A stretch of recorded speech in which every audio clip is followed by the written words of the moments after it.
Me llamo Pedro Maciá Hernández y he sido profesor de Derecho Penal por más de 40 años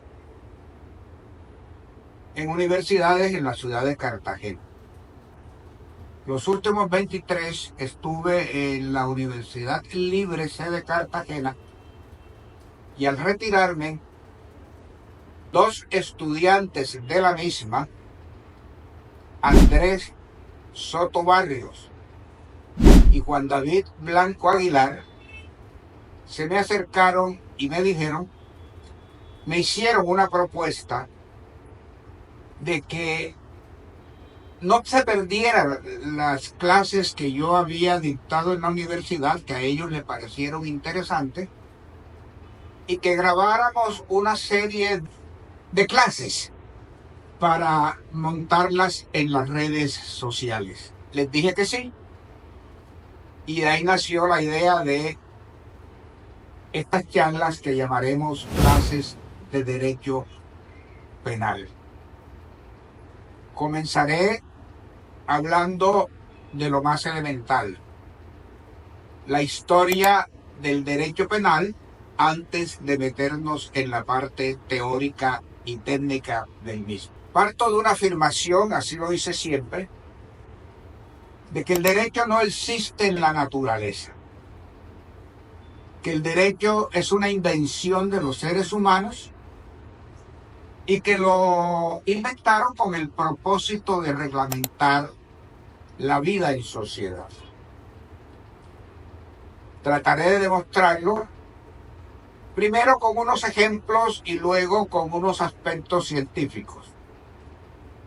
En primer lugar, ejemplos. No conocemos en la vida en la naturaleza que unas cebras hayan iniciado un proceso penal contra un león o unos leones que las atacaron y se comieron a algunas cebras.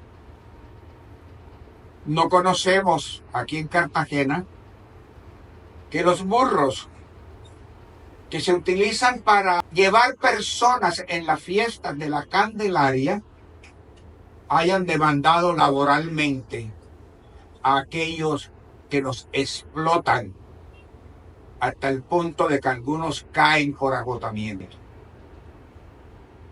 Y la parte científica está en esto.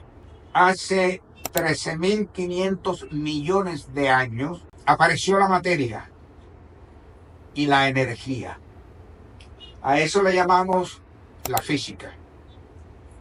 También aparecieron los átomos y las moléculas, y a eso le llamamos la química. Hace 4.500 millones de años se presentó la formación del planeta Tierra. Hace 3.800 millones de años aparecieron los organismos, y a eso llamamos biología.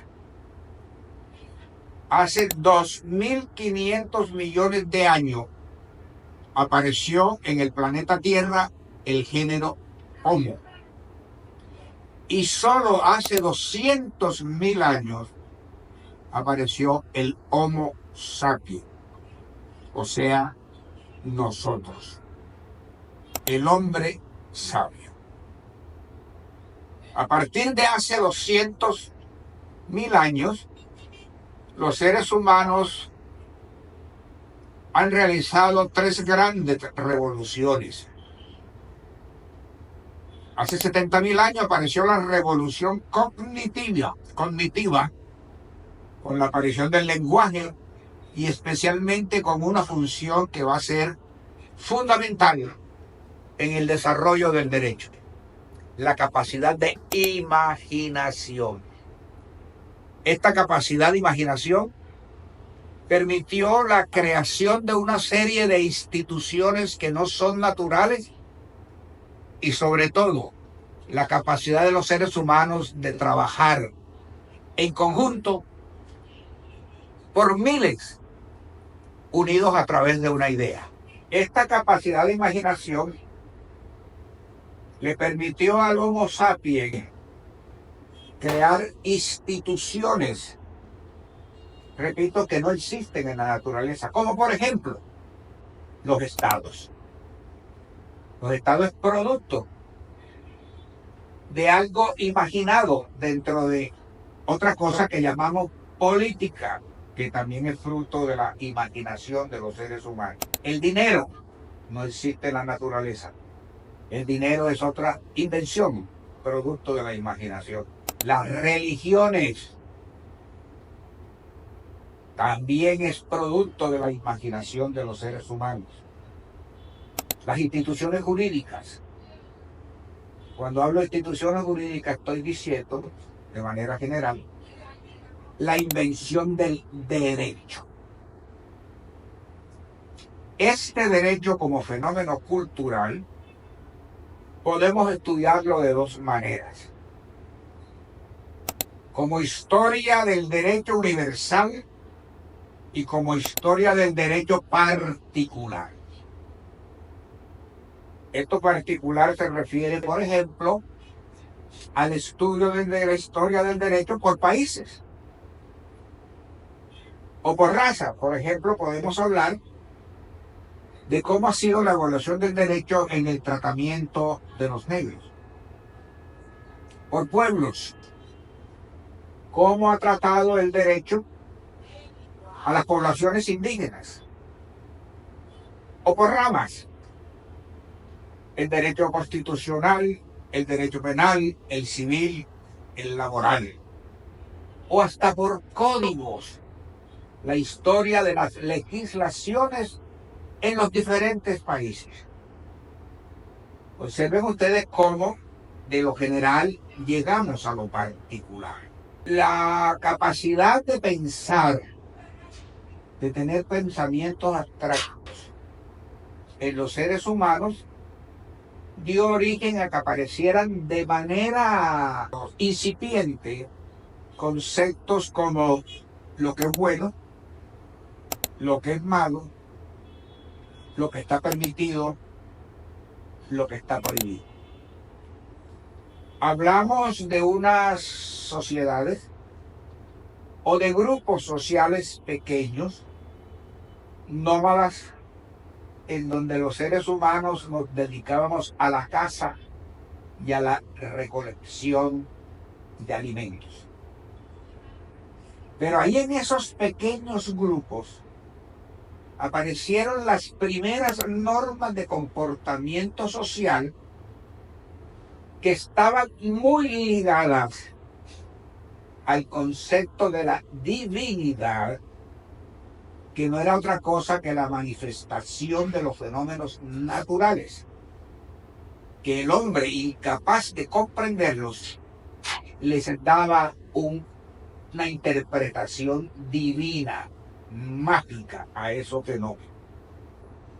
Así aparecen en las culturas la idea de los dioses y de los mandatos divinos.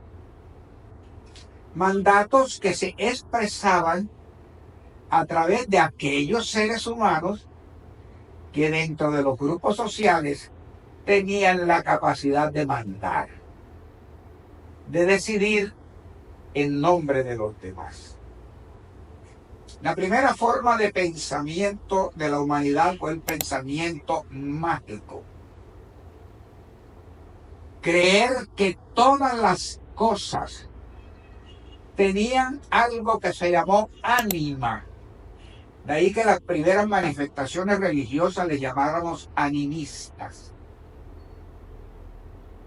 Esto hizo que en la primera organización social, el de las hordas y luego en los clanes, cada grupo tenía como figura de protección lo que se llama el tótem, que podría ser un animal o una cosa. En las culturas primitivas de Norteamérica y a través del cine hemos visto cómo el águila, el oso, la serpiente, por ejemplo en México, la serpiente emplumada, se convirtieron en tótems y eran labrados en madera como protectores espirituales del grupo.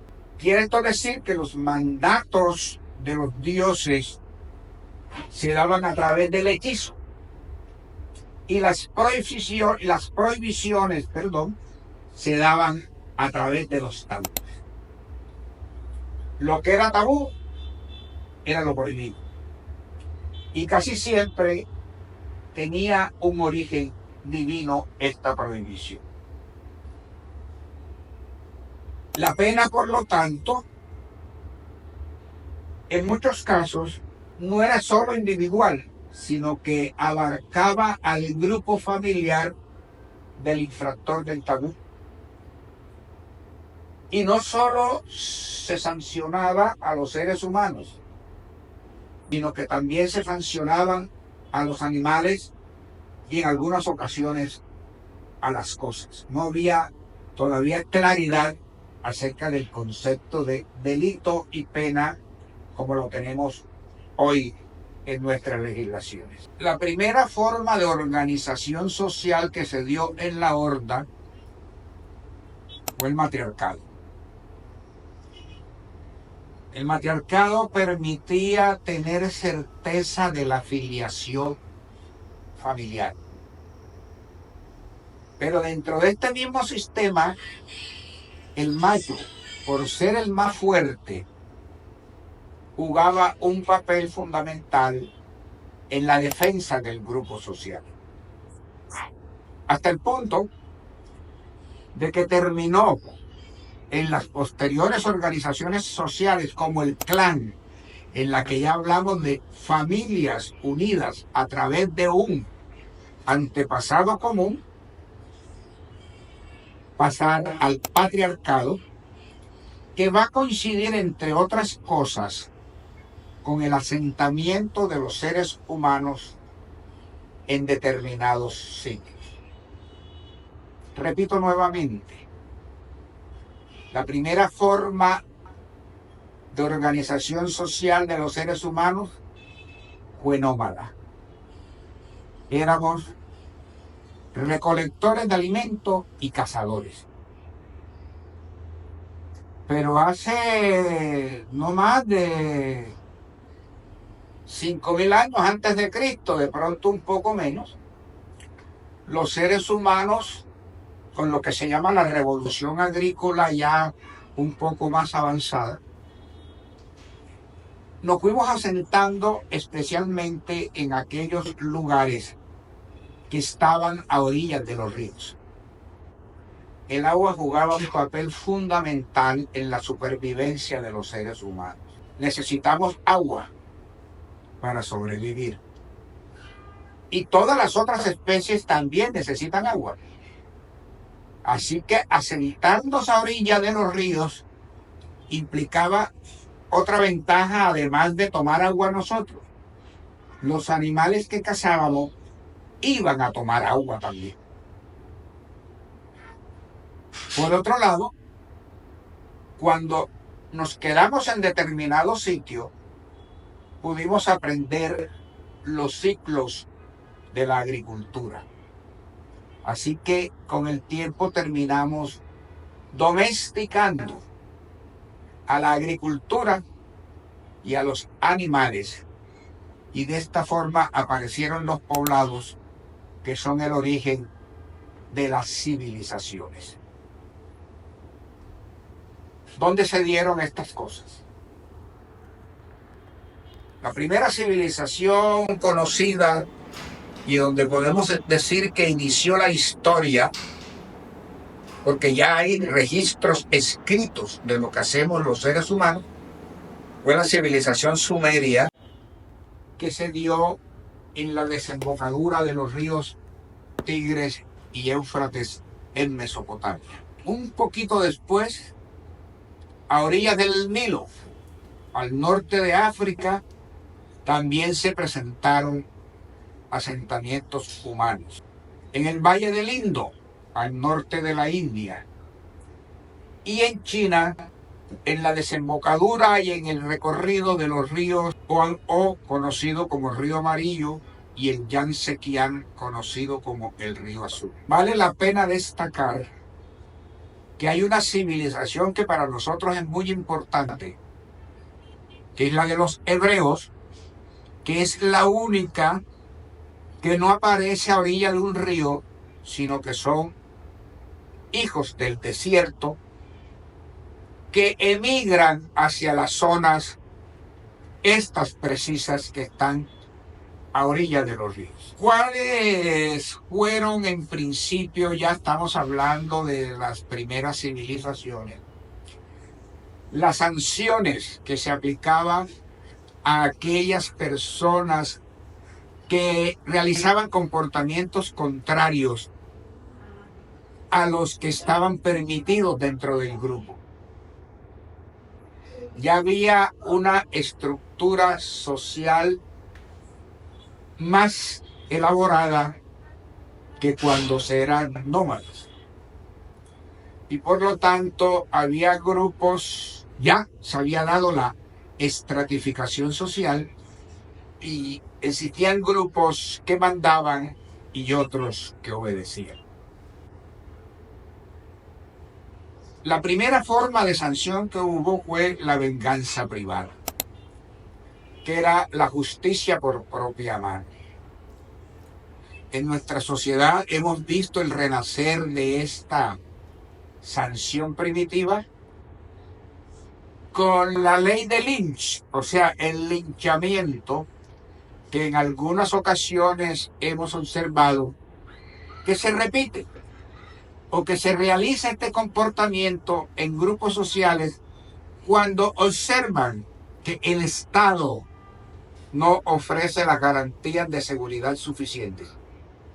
No es raro, y ha ocurrido aquí en Cartagena, que algún ladrón haya sido linchado por los vecinos de un barrio cuando lo capturan. Lo otro es la venganza de la sangre, que es de derecho colectivo y que se aplica colectivamente. Y entonces, cuando la sanción era leve, se aplicaba, por ejemplo, azotamiento. Lo vemos como en la jurisdicción indígena todavía este tipo de sanción existe, la del azotamiento. O también se aplicaba el pago de alguna compensación. Se dio sobre todo entre las tribus germanas.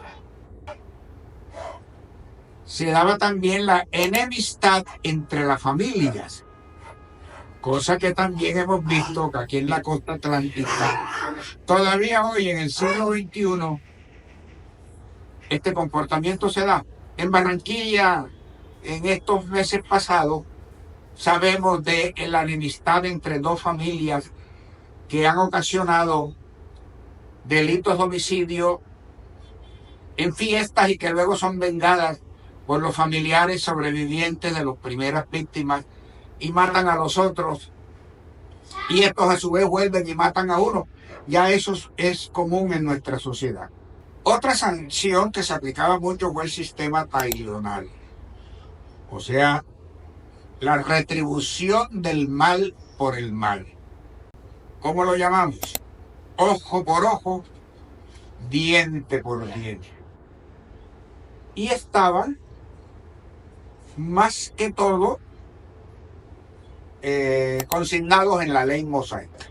Estas primeras civilizaciones, cada una de ellas, fue creando sus propios códigos, sus propias normas, pero coinciden todas en algo. El modelo político. El modelo político es la teocracia. De teos, Dios, kratos, poder. Estas primeras civilizaciones, Egipto, las que aparecen en Mesopotamia, las del Valle del Indo, las de la China, se rigen a través de lo que se llama la monarquía de carácter divino. Frente al origen del poder podemos encontrar dos grandes teorías. Las que hablan de el origen descendente del poder y las que hablan del origen ascendente del poder. Las descendentes son aquellas que dicen que el poder tiene origen en Dios o en los dioses. y que Dios o los dioses escogen a sus gobernantes. Por lo tanto, el gobernante tiene poder omnímodo sobre los súbditos, ya que solo debe obediencia y explicaciones a la divinidad. Normalmente en este sistema, el monarca, poder de uno, mono uno,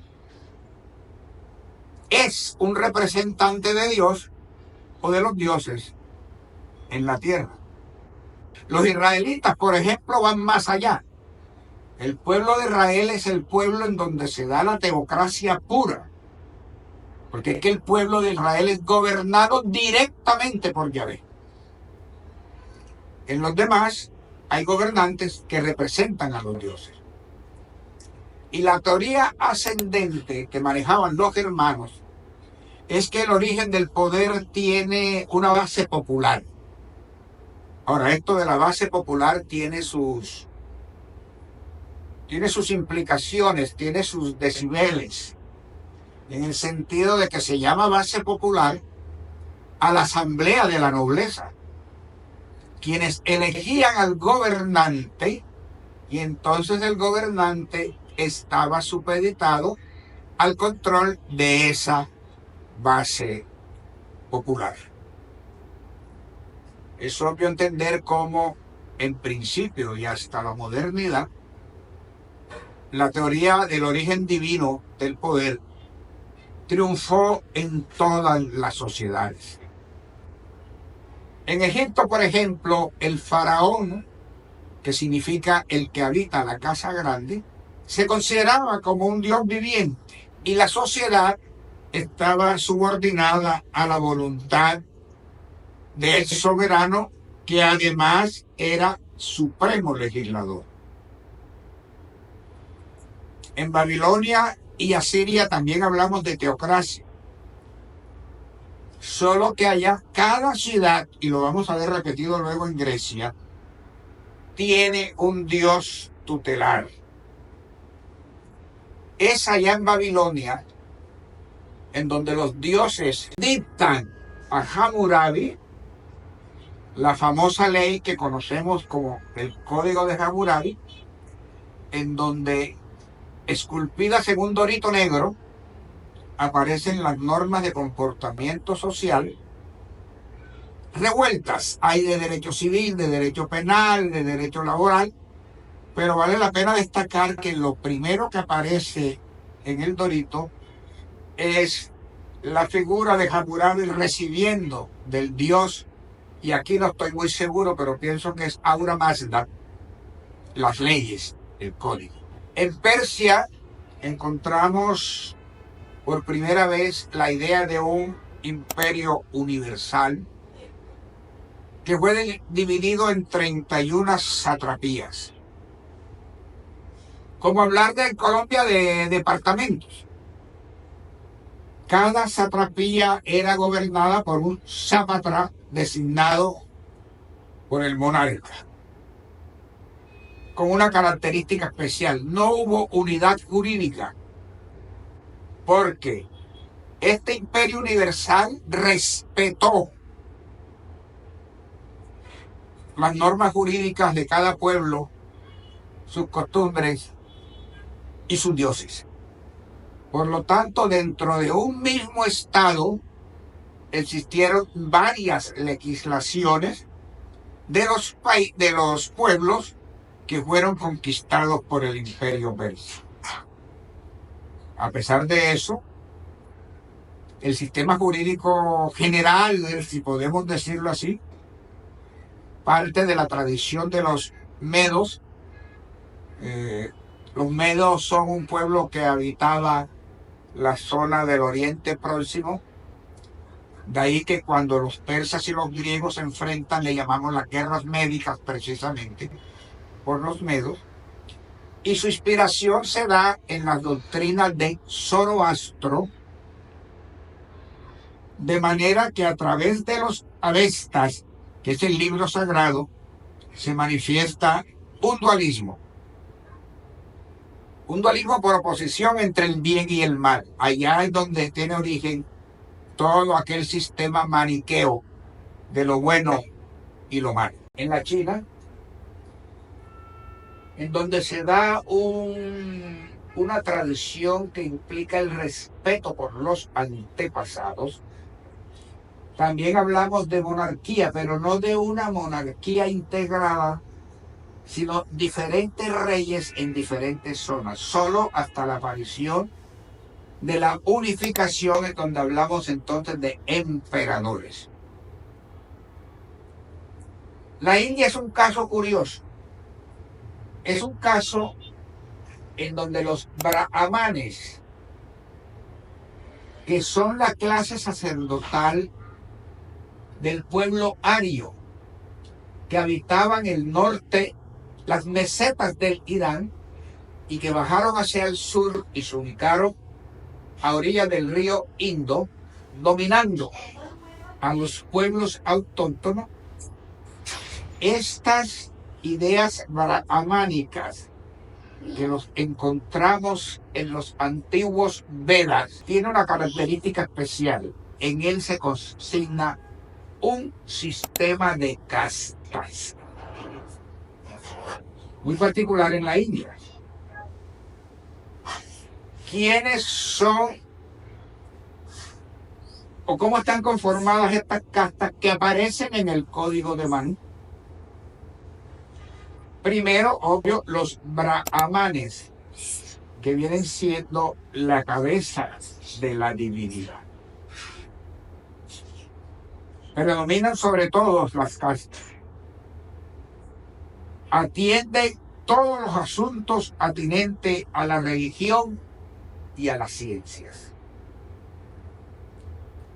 La segunda casta es la de los kshatriyas, que vendrían siendo los brazos de la divinidad y que se ocupan del gobierno, la administración y las funciones militares. La tercera casta es la de los Vaíyas, que significa el cuerpo de la divinidad, y son los agricultores y los artesanos. La cuarta es la de los Sudras, que son los pies de la divinidad, y es la clase servil. Tienen pocas facultades jurídicas y ninguna facultad política. Alguien diría, terrible ser un Sudra, pero todavía hubo una casta por debajo de ella, que era la de los parias, llamados los intocables, nacidos de uniones extramatrimoniales entre integrantes de dos castas diferentes. Característica muy especial de la India, la inmovilidad social. Si en nuestra sociedad un individuo de estrato 6 se casa con una persona de estrato 1, ocurre en las telenovelas con frecuencia, esta persona del estrato 1 sube al estrato de su pareja 6. En la India es al revés. Si alguien de la clase brahmánica se casa con un Sudra, el Sudra no sube a Brahman, el Brahman baja a Sudra. Y sus hijos serán considerados parias, porque se trata de la unión de dos individuos de castas diferentes. Los parias, llamados intocables, los encontramos comúnmente viviendo en los cementerios, porque no tienen posibilidad de el contacto con el resto de la sociedad. Además, la sociedad india es una sociedad fatalista. Creen en la reencarnación y en el karma, en donde a través de la reencarnación vamos pagando los pecados que vivimos en etapas anteriores. Por último, me voy a referir a los hebreos, que son la última civilización y la única que no nació a orillas del río, de los ríos, perdón, pero que tiene una influencia muy grande en el desarrollo de la civilización en Occidente. El derecho hebreo se encuentra contenido en la Biblia, en los libros Génesis, Éxodo, en los libros Éxodo, Levítico y Deuteronomio, que con el Génesis y Número conforman el Pentateuco, o sea, los 5 libros que supuestamente su autor es Moisés. ¿Qué características tiene este derecho hebreo? En primer lugar, es un derecho que interviene en todas las actividades de los seres humanos, por muy pequeñas que sean. Pero podríamos agregar que hay un principio de igualdad ante la ley, que paulatinamente se fueron suavizando las penas, con exención de aquellos, llamémoslo delitos, o de aquellas faltas que atentaban contra la dignidad, las buenas costumbres y la moral, y los delitos de falsedad. Estos se clasificaban en 5 los delitos, 5 categorías. Primero, los más graves contra la divinidad. Después, contra los semejantes. Contra la honestidad. Contra la propiedad. Y contra la ley, con los delitos de falsedad. Para condenar se necesitaba plena prueba y el testimonio único no servía para condenar. La confesión propiciaba la disminución de la pena. Y como ya dije antes, hay que decir que el pueblo de Israel era gobernado directamente por Dios, por lo que podemos hablar de una teocracia pura. Para concluir, ya que se trata de una charla corta y resumida, podemos hablar en términos generales de las características del derecho en esta etapa primitiva. Y digo en términos generales porque en algunas sociedades hubo excepción a las características que voy a mencionar. La primera, el origen del derecho es de carácter mágico y religioso. Eso se da en todas las sociedades. Segundo, despersonalización de la pena. La responsabilidad penal tenía también que ver con animales y cosas. La incertidumbre de la pena. Obviamente no había un código que hablara de cuál era la pena y la dosificación de la misma. La arbitrariedad en el juzgamiento, dependiendo de la clase social a la cual tú pertenecieras. Así se producía el juzgamiento y la desigualdad en el precepto penal, así como la desigualdad en el proceso de juzgamiento. La responsabilidad objetiva, ya lo había dicho antes, si acaso dentro de los elementos de la conducta punible solo aparece a través de un velo el concepto de antijuridicidad, pero no hay concepto de tipicidad ni culpabilidad, por lo tanto la responsabilidad era objetiva y solo había que constatar el hecho para que derivara en una sanción. Otra característica es la crueldad de la pena. Y por último, y esto es muy importante, había una confusión entre pecado y delito. para que pudiéramos separar el derecho penal de la religión, que no se ha conseguido del todo, porque todavía hay sociedades fundamentalistas en donde lo religioso prima sobre lo jurídico. Pero en Occidente, por ejemplo, para que pudiéramos separar el pecado del derecho, tuvieron que pasar muchísimos años y hasta revoluciones. Por si alguien desea investigar, voy a referirme a algunas legislaciones de la antigüedad que permiten constatar cómo era el sistema jurídico en cada uno de estos estados. Y utilicé la palabra estado equivocadamente porque el concepto de estado todavía no había aparecido como lo entendemos hoy o como lo entendieron los griegos y los romanos. En China, por ejemplo, encontramos el libro de las 5 penas, el código de HIA y el código de Yang. En Babilonia, lo más importante, el código de Hammurabi. Los hebreos, el Pentateuco, conocido también como ley mosaica.